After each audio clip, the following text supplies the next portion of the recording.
Bagaman at may nangyaring pamamaril ay hindi ito nakaapekto sa seguridad ng Cotabato City nitong Holy Week, kaya generally peaceful ang pagunita ng Semana Santa sa lungsod ayon sa City PNP. Sinabi ni Cotabato City PNP spokesperson Lieutenant Rochelle Evangelista, pinaghandaan nilang maigi ang seguridad nitong Holy Week para masigurong maipagdiwang ito ng Christian community sa lungsod. Nauna nang nagpadala ng daang-daang mga dagdag na police force ang ProBar sa lungsod para tumulong sa seguridad.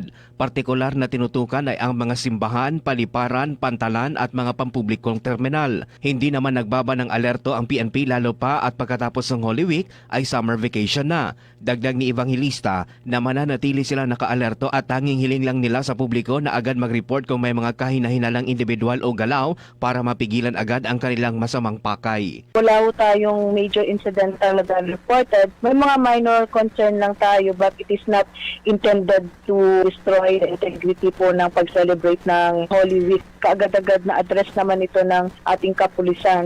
Mark Anthony Tayco, NDBC Bida Balita.